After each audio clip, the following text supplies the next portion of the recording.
Hi everyone, my name is James Feeney. Welcome to or back to my channel.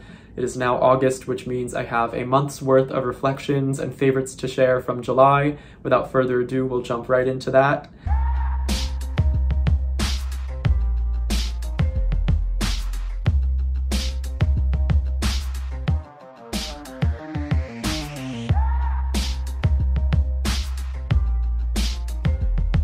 I, as usual, will start by sharing the decks that I've worked with the most and ones that I favored. Then I make my way into the books that I've read and offer mini reviews on those, essentially. Then we make our way into the objects and magical practices I've engaged in, and I culminate with the experiences and less tangible things from my month. So first we'll start with the tarot decks. The first one I'm going to share is the one I think I use the most, and that is the Midnight deck. I'll put the creator's name on the screen. I forget exactly what it is, but I'll put it on the screen for anybody curious. These are the backs. It has really great cardstock. It is essentially a rendition of Marseille. Very stylized though, as you can see with Justice's face, especially those eyes and the mannerisms, which is part of why I love it. I think the bold color palette definitely draws me in. You can see the sun's a bit different as well. The faces are different. I like that there's this sort of turquoise blue and that the yellow and sort of orange-red gives this more warm feel, so it does feel very summery in some ways, but it is the Midnight deck, so there is an element to it that I feel is a bit tricky and creepy and just interesting, and so that's why I've been using it. So this was pretty much the deck I used for most of my daily draws as far as the tarot card that I pulled, and yeah, so this one was in my bag at all times pretty much. As far as other decks I used, I think I stuck with pretty much anything from the major three systems, modern major three systems, one of which of course is going to be the Thoth. That's no surprise. Right here is just the greenie.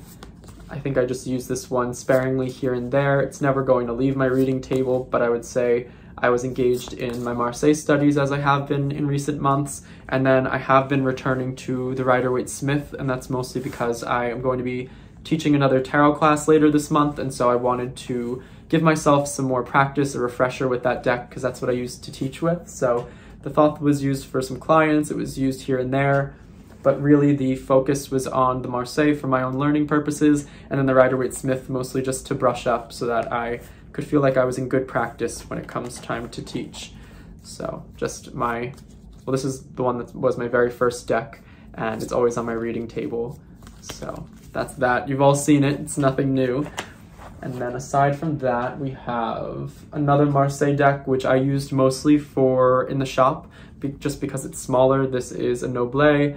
It's, of course, closer to playing card size, which means I can create and make bigger spreads without taking up a ton of room, which is nice when I'm at a table that's not the largest, or if I'm doing a Skype or Zoom reading with a client and I set up a little table for myself. I know I can do a lot with this deck and not take up a lot of space. So this one's more for the purposes of efficiency, and of course it's tiny. You can throw it in a bag and just go and not worry about it fitting. So there's that. Now, the other deck that I found myself using a lot, and I think I mentioned this last month, was the Green Glyphs Lenormand. This is what it looks like. It has that nice gold gilding. I think the art style just really appeals to me. So as far as learning and kind of going deeper with my Lenormand studies, this is the one I've been using. I personally just like the depictions. I think with Lenormand, it's pretty much widely received that the actual artwork doesn't matter. It's not as much about the interpretation. It's more about the concept of what, for example, fish means, or the child, or the rider. It's more so what that thing, that idea translates to in terms of prediction and divination. So this is the one I've been using the most. Great cardstock. I will say the rose petal finish does mean that it sticks together in clumps a little bit, but that's gotten better, and it is a little bit more difficult to riffle shuffle because of well, of course there aren't that many cards in it, and also the cards are very thick and have that rose petal finish. I'm not somebody who generally likes rose petal finishes. I tend to actually like cardstock that's a little bit semi-gloss, or matte is okay sometimes, and thicker, super thick cardstock doesn't appeal to me as much. I'd rather have something in like the 300 to 350 GSM range, as opposed to those decks that get towards that 400 mark. To me, it's just too much to handle, and I need to be able to shuffle with ease, and that's just, yeah, it can be disruptive when it gets to that point. So this is the one I've used the most. And then the only other deck I have that is of note worth here is the Green Wheel Oracle by Danielle Barlow. I know that she's made a bunch of other decks as well. This is one that's kind of seasonal for me, but it has made its way back into the rotation this month. I have done, I think, a walkthrough. I'm not sure if it was a walkthrough or a review of this deck, but I'll link it around if anybody's curious. These are the backs. It is like a linen cardstock, but linen in a way where it almost feels like the cards are fabric. It's very interesting. I do like it a lot, though. It primarily features things of the natural world, and it's meant to depict the wheel of the year. So we have these animals, which of course symbolize certain things. We have all of the moons of the year, and then we'll have, yeah, there's the moons of the year, and then what else do we have? Cards that don't have actual titles, but are symbolic of those major points in the year. So it's a really pretty deck. I love the artwork. It makes me feel very connected to the natural world, which in these warmer months is always nice, especially spending more time outdoors. So this one's been back and around, and I really enjoy it. So that takes us through all of the decks. I almost said the books. All of the decks. Now I will speak to the books that I've read. So if you watched my video from the last month, you'll know that I only made it through 2 books last month, and I was halfway through 2 other books, which were Camellia Elias's Read Like the Devil, the one on the Marseille, and this one, The Fairy Teachings by Orion Foxwood. Really enjoyed both of these, finished them at the beginning of this month. My thoughts pretty much remain the same. I think this is a great one for anybody who's into that more animistic spirituality where, you know, everything is connected and alive and there are subtle realms.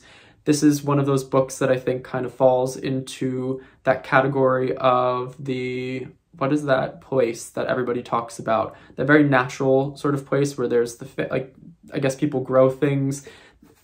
It's very popular. There are a lot of books on it. I can't remember. I'll try to put it on the screen if I remember what it's called. But I would say for anybody who likes a more natural, magical approach or spiritual, very fluid spirituality that speaks to just existence and life and consciousness and being very aware, this one would appeal greatly. It is a little bit more instructional, but it also just speaks in a very general conversational tone, and there are really great exercises in here for anybody who likes meditations and imagery and active imagination and sort of that astral aspect. This might be for you.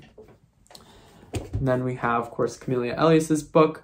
Really enjoyed this. I've read another one of her books, or maybe 2 at this point, and I plan to read the other 2 in the Read Like the Devil series, one on the Lenormand, one on playing cards. I will say I think I appreciate her ideologies in terms of tarot more so than the practical exercises and recommendations as far as reading the cards.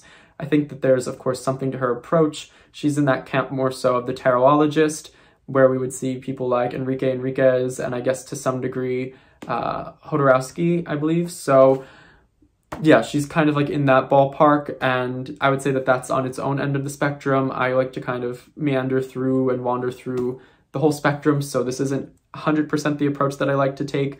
I do think there's a lot of merit in the things and ideas that she shares, so yeah, I do enjoy her work, but I take it with a grain of salt like I do all things.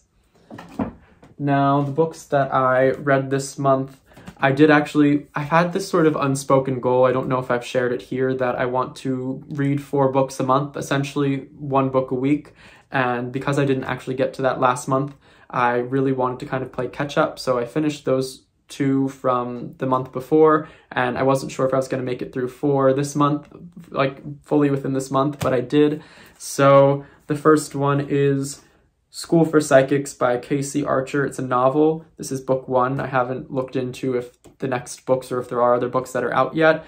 This was on sale at Barnes & Noble's and it caught my eye. It is a little bit of a corny fantasy type genre book, I would say. Although it's kind of predictable, I would say it's relaxing. For those out of you who like fantasy, who like that sort of fictional aspect, of course this is about a school for psychics very literally, which the title is very direct in that way, I would say. It follows our protagonist, Teddy, who has psychic abilities but doesn't really know so, and she gets into trouble and is offered this opportunity to attend this school in her 20s and hopefully to kind of turn her life around, and they dig her out of a bit of a hole that she's gotten herself into. And so it's very interesting. There are a lot of fun tidbits on psychic abilities in a more, of course, fantastical element-oriented type of way. Things like astral projection and remote viewing and telekinesis and telepathy.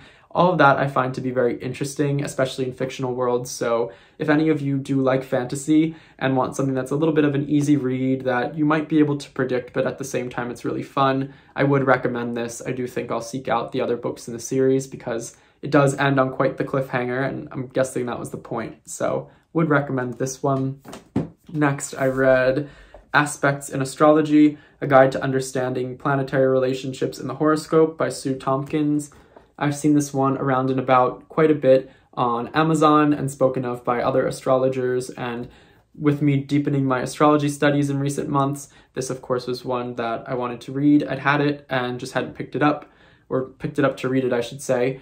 I will say that this one was, and it acknowledges this within itself, the author acknowledges this. It is a bit like a cookbook, so it will take certain planets and their aspects and sort of just tell you the baseline and then give you ways of how you might, I would say, interpret the permutations that might come with, you know, a Mars-Venus aspect. And then it will speak briefly on the idea of the opposition, you know, the conjunction, sextile, square, all those sorts of things.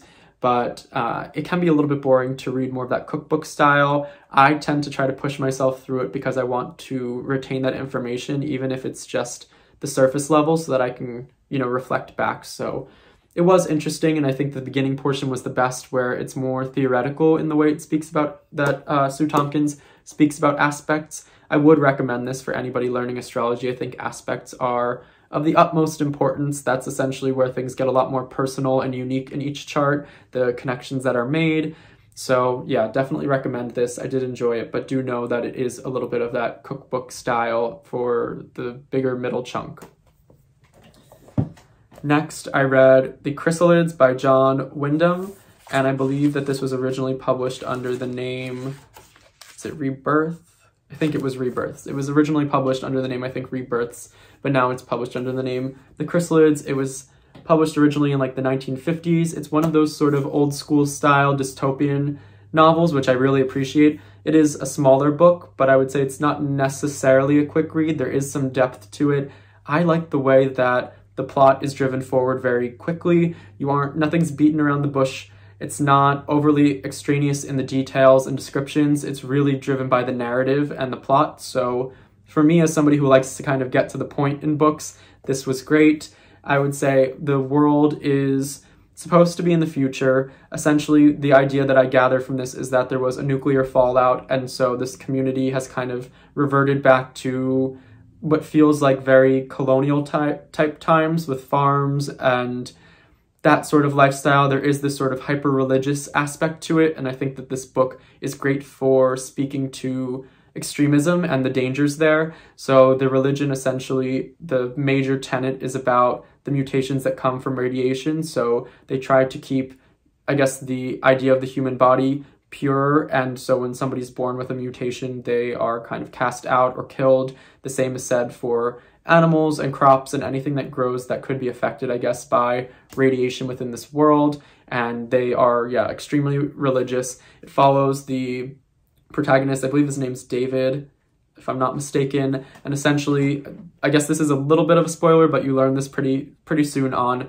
David is a bit different, not physically, but he has a sort of, I guess you could say, a psychic sense, a sort of telepathy that he can communicate with these other people within the community that are about his age, and so they try to keep that a secret, and he doesn't want to be found out through different things that go on with this. It's very interesting, I'll say. Definitely one worth reading. Really enjoyed this, and if I had to compare it to anything, it reminds me as if it were a mix between The Giver, if anybody's ever read that. The Giver, maybe 1984 by George Orwell, and what else? I would say, what were those books called? I can't remember them, but it reminded me probably of The Giver the most. And I think that that's just of that sort of old school dystopian genre, but if you're into that kind of thing, you would like this.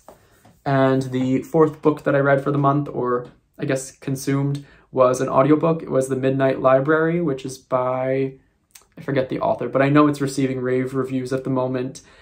There may be a few spoilers, but really I'm just going to speak to the plot. It follows the life of a young woman in the UK. Essentially, the lead up in the beginning is that we know that this woman attempts suicide, and essentially when that happens, she's taken to a place between life and death that she sees as the Midnight Library, wherein she has a sort of guide and she can try out different lifetimes and permutations of what could have happened if she'd made a different choice here or there. And it's very immersive and interesting. It plays with the ideas of string theory and parallel universes and all sorts of cool, fun things. The protagonist is a philosopher herself. She went to school for that, and she's quite knowledgeable on, it seems, some of those more, highbrow physics ideas.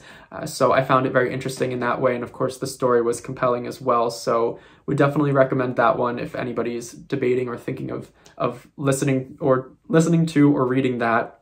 I just had a lot of time in the car, and I figured putting on an audiobook in that way would be nice. I'm not a huge audiobook fan. I'm very new to audiobooks, and I would say I still prefer to read over listening to books. But when it comes to novels and fiction and storytelling, I don't mind audiobooks. It's when it's more instructional and informational that I can't do audiobooks. And I've discovered that, as you may have known if you watched that vlog where I was driving listening to an astrology book. It was nice, but I don't think I retained any of it. So that takes us through all the books that I read this month.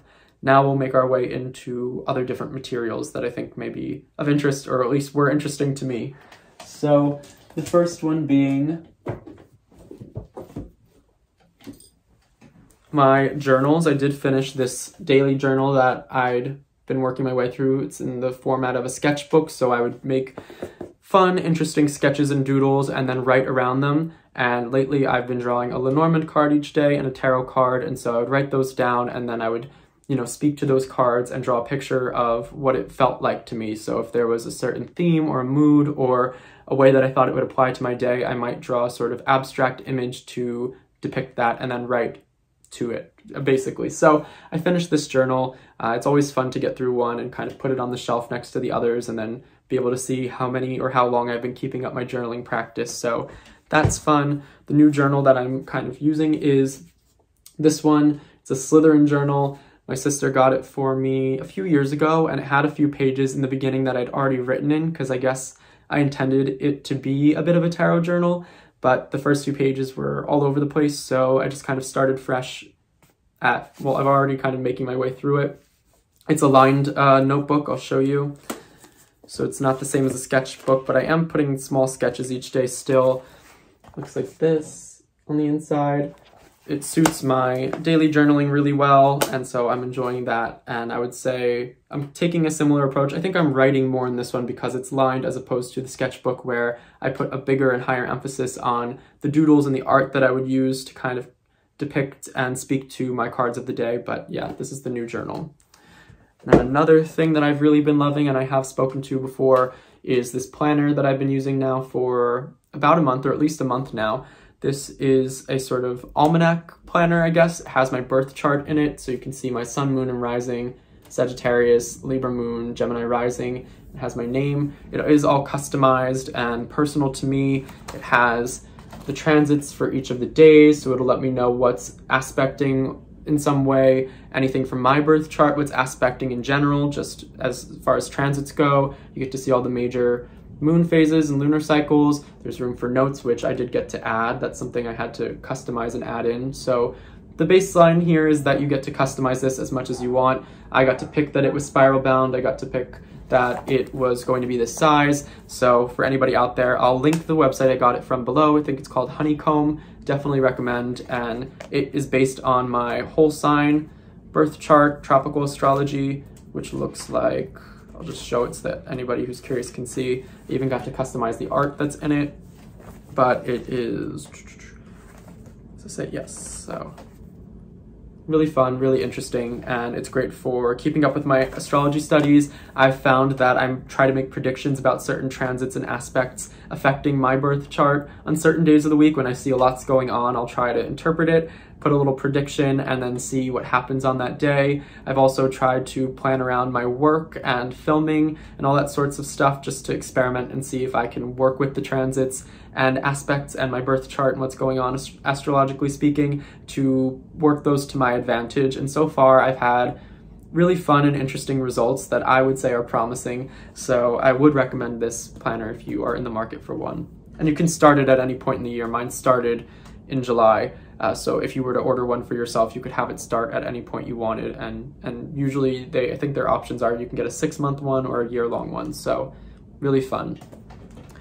And then after that, I guess we're making our way to the end. I have a few crystals to share. They are kind of like a set for me at least. So one is this piece of labradorite. I'm trying to like actually hit the reflective part. There we go. So there's this piece of labradorite, this piece of fluorite, green fluorite, and this rutilated quartz, which has tourmaline in it.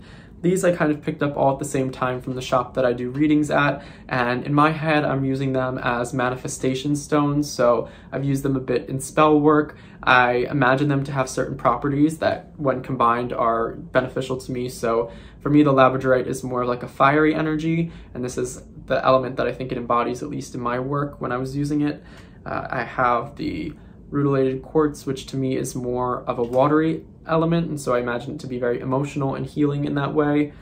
And then the fluorite to me is more mental, so I imagine this to be like the air element, and then basically I imagine myself to be the earth element as the, you know, incarnate human being who's using these things, so I would be the embodiment in that earthly sense. But I use these in spell work. I found that to be really fun to have stones that I give certain properties to, and so I'll set them out in that way, or sometimes I might keep one of them on me if I'm kind of looking for, or to draw from, I would say, that element or that idea a little bit more. So if it's a day where it's very mentally very heady, I might keep this one on me. If I feel like I need that sort of oomph and power, I might go for this one. And if it's more of like an emotional processing type day, I guess I would probably put this one in my pocket or in my bag. So those are fun. That's been just a little development in this sort of spell work category, I guess.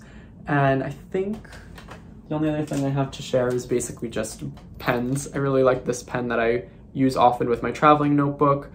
I've shown it before, I think, in my Tarot on the Go kit. I like to find very compact mini things that I can throw in bags, so this is perfect for me. It's from a brand called Midori, and it's a pen. You can refill it, but basically you can make it really small and just easy to throw in like a bag or your pocket. It's nice. I like the way it writes too. A lot of these sort of art pens are really fun. They have different sort of like thicknesses to them. I have a bunch in this case, and I'll use them in my journal for my doodles to do line work and sketching. And what else do we have in here? This pen, this is just kind of a ballpoint pen, but it's one of those, like, I don't know, I like the way it writes. It's a little bit thicker compared to this one, which writes in a very thin sort of dry line. This one has that thicker ballpoint aspect, so I like to be able to switch that up, because as somebody who likes to journal, pens do matter, and if the pen is not writing the way I want it to or doesn't feel right in my hand, then I don't know, it can deter me from writing. So those are important to me. But I think that about sums everything up. As far as experiences go, I said I was in the car a little bit more, which is why I picked an audiobook. Oh, one more thing. I got this necklace from my friend. It says Sag, S-A-G. She made it herself. It's a bit of a choker. I think it's really cool, and it has a lot of black, white, and gray colors that I tend to wear the most, so that's helpful. This friend of mine and I are both Sagittarius. My two close friends at home are Sagittarius, and we're all born within 5 days of each other. And my friend who made this was born 5 days after me, and my sister is a year and 5 days younger than me. So they have the same birthday, but a year apart. I'm 5 days apart from both of them in terms of birthdays. So it's kind of funny how that all works. I personally think Sagittarius sun signs like to attract each other. It just seems like it works that way very easily. But I really enjoy, and like this necklace, it's really sweet of her to make and give it to me. So there's that. But as far as experiences, yeah, I drove a little bit more. I was in Long Island visiting a friend for a birthday then, and that's a bit of a drive, so that's why I popped on the audiobook. I personally love road trips and driving, and I find them very relaxing. I was also in Philly for a short second, so a lot of driving. Neither of those places are too far, but it's still maybe like, an hour to 2 hours in the car either way, and then there's the drive back. So there was that, but I would say this month was a bit more relaxing than the previous month, where I didn't even have time to read the books I wanted to. This month I've had a lot more, I would say, flexibility to keep my schedule in the way that I need it to be.